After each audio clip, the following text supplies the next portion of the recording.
Il est 10h43, vous êtes dans La Fabrique Arson à CFNJ 99.1, 88.9 et à cette heure-ci, le vendredi, c'est la chronique...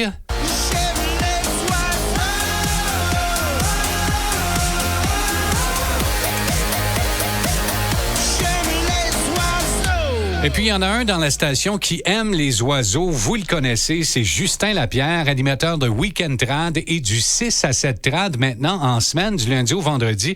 Mon Dieu, Justin, t'es un vrai fan de musique trad, là. Et des oiseaux. Et des oiseaux aussi.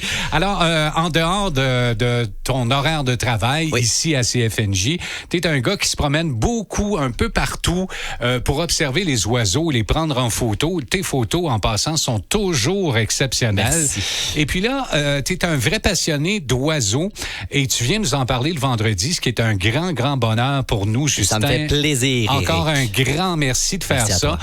On s'intéresse donc aujourd'hui à quelque chose de particulier qu'on voit souvent dans les documentaires.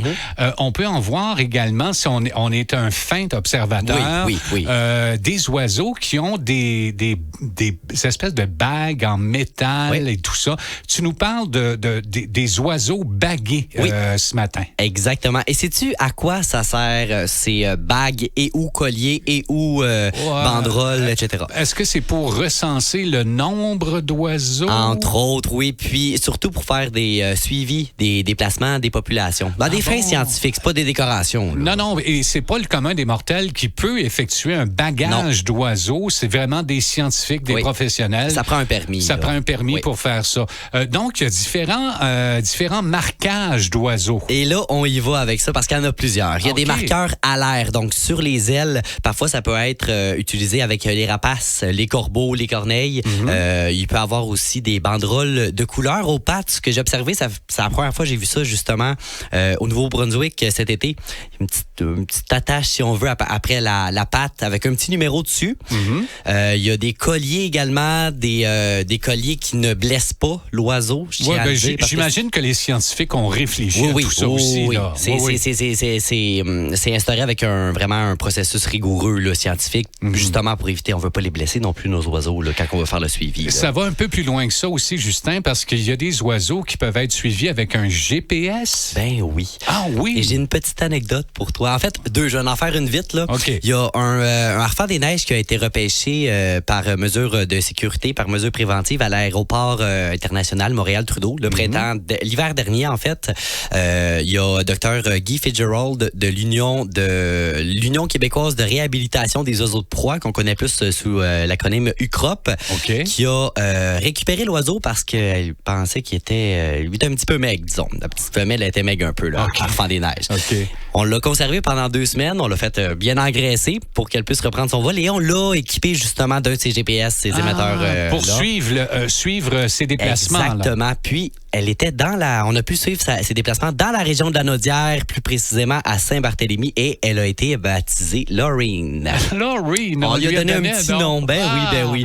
C'est agréable. Donc, pour faire le suivi des oiseaux, des déplacements, probablement les oiseaux migrateurs aussi, s'ils partent au bon moment, si toute la gang part en même temps. Exactement. Il doit y avoir d'autres données qu'on veut recueillir avec tout ça aussi. Puis, il y a toujours la possibilité également si vous observez justement un oiseau qui a un collier, souvent c'est des colliers qu'on est plus apte à avoir et à identifier parce que c'est un code alphanumérique, comme 2 lettres, 2 chiffres. On peut soumettre ça au programme de signalement des oiseaux bagués du Canada, justement, qui est géré par le fédéral. Puis eux t'envoient par la suite un certificat d'appréciation. Donc, tu peux savoir où l'oiseau a été bagué, son âge, son sexe. Puis, c'est vraiment impressionnant comme démarche. C'est vraiment intéressant. Et on le répète que ce n'est pas pour le commun des mortels. Non. Essayez pas ça à la maison. Ne baguez pas. Et si moi, je vois un oiseau bagué, qu'est-ce que je fais avec? Je le laisse aller? Tu laisses aller, comme je te dis, tu peux prendre, si tu es capable de lire le numéro, tu le prends en note, tu vas remplir un formulaire directement sur le site. Pour avoir plus d'informations. Excellent. Oui, puis ça sert aux scientifiques également à faire le suivi, justement. La semaine prochaine, on va jaser de quelque chose que tu as réalisé récemment. Tu m'as montré un certificat d'adoption. Oui. Ça, je trouve ça vraiment intéressant. Donc, ce sera pour vendredi prochain. On s'en reparle. Mais pour le moment, Justin, tu nous parles de sortie. Ça, je trouve ça toujours toujours intéressant parce que toi, tu connais les bons spots, comme on dit, pour faire de l'observation d'oiseaux. Oui. Dans Lanaudière, on s'en va d'abord à Saint-Barthélemy. Ben oui, c'est tout simple, ce site-là. C'est le chemin du fleuve. C'est un chemin avec des maisons autour, comme tous les bons chemins. Mais il y a, c'est à côté d'un chenal dans les îles de Berthier, donc...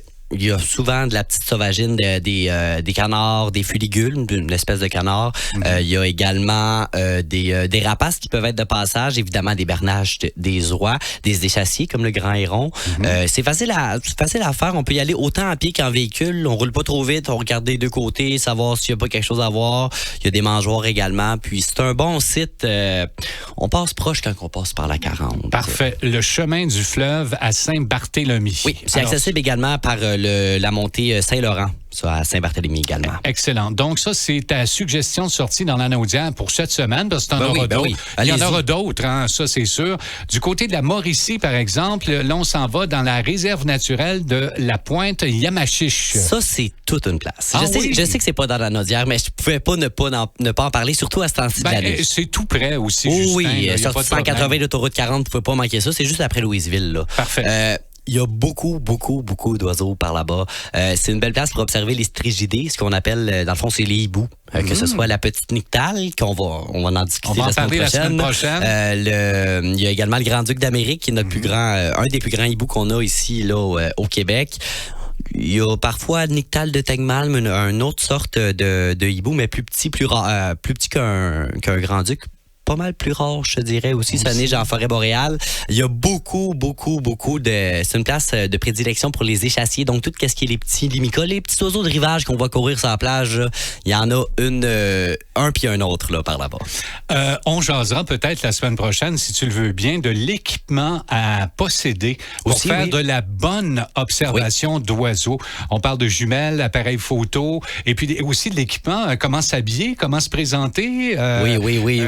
Etc. Donc, tout ça est assez important. Et la semaine prochaine, Justin va nous parler aussi qu'on peut adopter un oiseau. Et ça, je trouve ça, tu l'as fait récemment, je trouve ça vraiment intéressant. Justin, on a bien hâte de t'écouter donc ce week-end entre 15h et 19h, samedi, dimanche, donc demain et dimanche, week-end trad. J'attendrai vos demandes spéciales. Et on rate pas le 6 à 7 trad en semaine également. Justin Lapierre, merci beaucoup. Merci, Éric. Salut.